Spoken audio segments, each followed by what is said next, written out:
So, what I'm going to do tonight is a run through of the key takeaways from the white paper, update of where we are in Thiem. So Thiem, a very quick history of where we are and the story so far. This all started back in 2002 when the original compensation started. Then we went on to 2003. Sasaki won the competition for the master plan. Then we move on to 2007. The first Thiem bridge was put into operation, and then resettlement of neighbourhood number 7. So this is one of the key factors of the development of Thiem area. Then what we saw from 2013 and 14 onwards, a real uptick in activity. So we start to see a lot of infrastructure going in, and the launch of the first 3 residential projects in Thiem. One of them where we stand today, Empire City. Some key numbers, and this is what's always very interesting for me, key numbers. So Thiem, the total land area for Thiem, 657 hectares, total land area. Now the interesting fact is only 32% of that land area is for development. Now this is a very low density sort of mixed use urban development. We're expecting something highly, what you look at around the city, it's very high density. In Thiem, it's actually very low density. Total GFA of development area is just under 10 million square meters. Now that sounds a huge number, but that's actually above and below ground. So that includes all the basement areas as well. Estimated population on completion, once this is finalized, nearly 400,000 people. This is both residents and people that are living and working in Thiem area. The special part about Thiem is its location. Very strategically located. What we've talked about over the last 1 or 2 years about JLL, the city is moving to the east. All the development activity is happening to the east, which is following Metro Line 1. So Thiem fits very nicely within that area. It's obviously part of District 2. This is very important. So the Thiem area is just a small section of District 2 and strategically located for the new international airport. How the development splits up. Now, again, the very important part. The key to the success, it's been master planned, it's been master planned properly. So you'll see in terms of, it's 8 components to Thiem. First component, number 1, high density mixed use CBD. So this is where the new financial district is going to be located, where it's marked District 1. And then 2 is all about mixed use residential. And then you see number 5, which is about public facilities. Number 8, which I think is the interesting part, this area here is all about mangrove landscape. It's supposed to be very ecological and really fitting in with the environment, which I think is great for Vietnam to finally recognise this. In terms of the master plan, digging down a little bit more detail, land use by sector. So what we see, a lot of residential units, and probably higher than what I would expect for this type of development. So it's almost a 50-50 split between residential and commercial. So residential is highlighted in orange, and then in purple, it's the commercial element.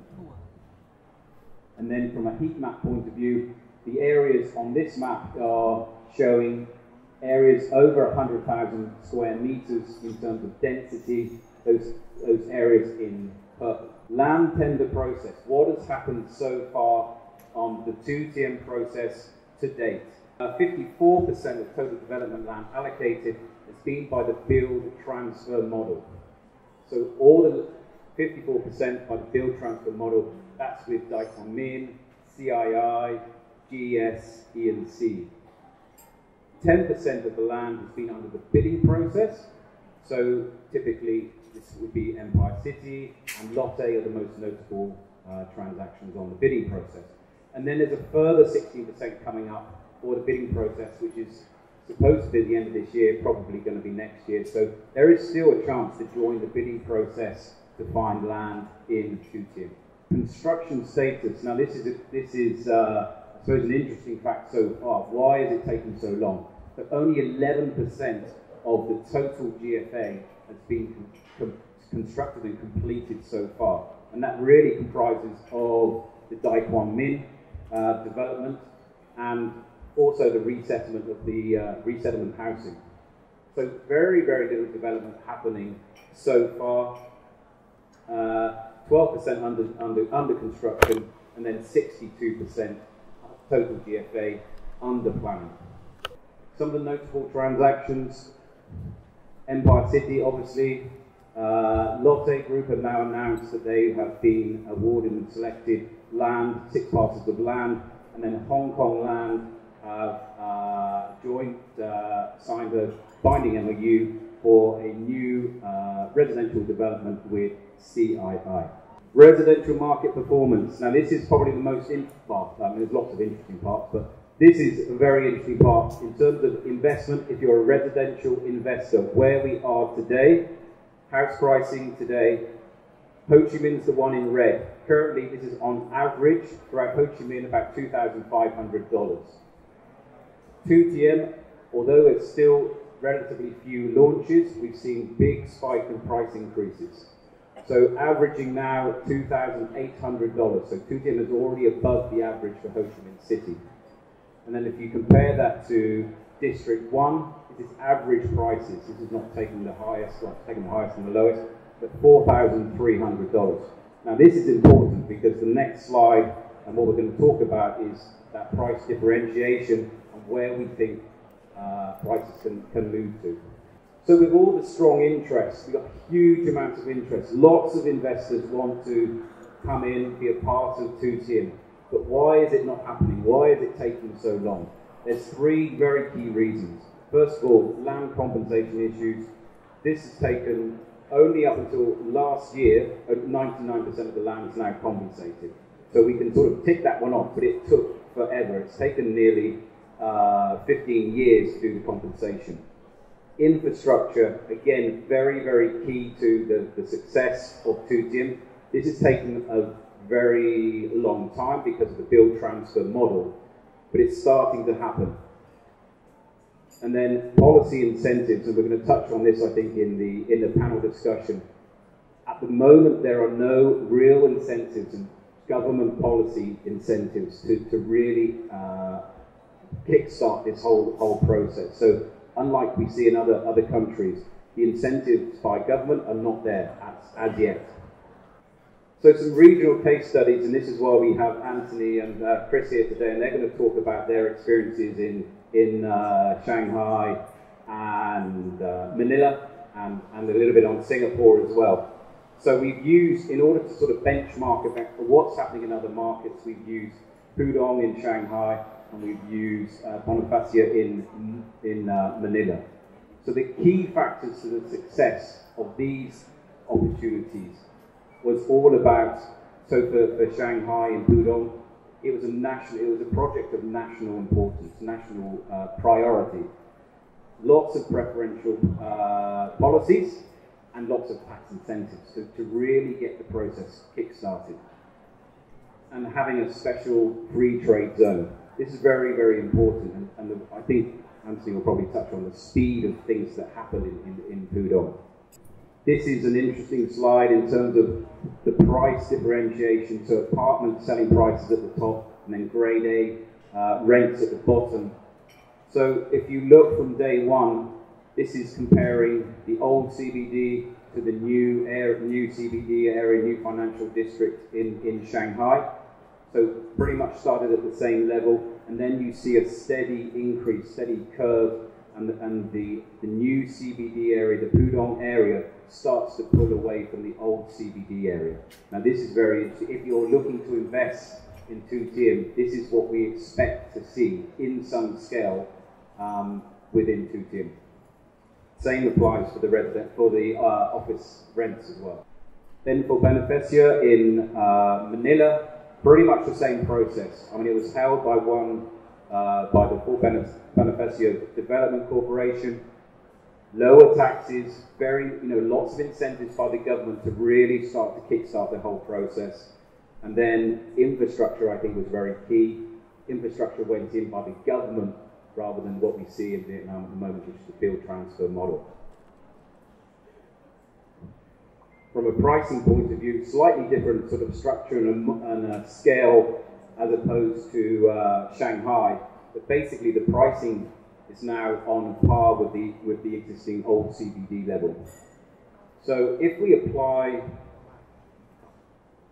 that, and I want to just touch on the key takeaways from the report and keep this quite brief, but some of the key takeaways that we have highlighted within the report, we feel that we're at a tipping point in terms of office development. CBD is under huge pressure at the moment in terms of land values, in terms of trying to find the land, and in terms of the rental values that are now being achieved within the CBD area. So this is forcing occupiers, developers, to really look at other opportunities. So we now feel with the infrastructure improvement in Thiem, we're going to start to see occupiers really consider Thiem as a viable option for their head office. And we already have head office inquiries now looking at Thiem. As soon as we get one or two big names moving into the Thiem financial district, then the rest will follow. Two big banking or insurance groups would commit to this as the future location for the head office. We will see the rest follow. So point number one. I mean, the second point is all about the difficulty in acquiring land. It's a very cumbersome, time-consuming process to acquire land in Thiem. We would really like the government to sort of look at how this can be improved and how we can just improve the whole process of acquiring land. As I mentioned, lack of government funding, very big issue, and we would like to see more government policy in terms of attracting more investment. The other key point about this, we've got a 650 hectare site. It's going to be a construction site for a long period of time. We cannot, I think from an investor point of view, you need to consider the location of where you're investing. From a residential point of view, you need to be considering what other construction is going to be happening around your site. And then the phasing is obviously incredibly key. We want to build Thiem, we want to phase it properly, we want to bring product to the market so there's enough, the supply is manageable and the take-up rate is manageable. And the final point is there's lots of opportunities for schools and education. It's 8 sites within Thiem for school operators and education providers, so lots of opportunity for education, which again I think is very much needed. So one of our last key takeaways, is it time to buy residential units in Thiem? So if we apply the same, what we've seen in the other markets in the 2 other case studies, if you applied the pricing as we see today in Thiem, you applied it to beneficio, you would get $3,800. If we apply the Pudong scenario, we get to $5,000. So you can see where the pricing, I don't think these are too unrealistic pricing compared to where we are today, and I think this is fairly realistic in terms of the future pricing that can be achieved within Thiem. Like what we expect to see, are we going to see a Thiem skyline by 2030? Yes, we think so. What we are going to see, development activity is starting, infrastructure is going in, so developers now have confidence to start their developments. So our prediction, we're going out on a limb here, this is world first. So our prediction for 2030, we're going to get to 2.3 million square meters of development completed by 2030. That's above and below ground. So it sounds a big number, but it's actually, it's above and below ground. And then estimated number of units by 2030, at least 8,000 units will be built by 2030. So lots and lots of positive news. I would encourage you to read the white paper. So thank you very much for your time. That's about it from me.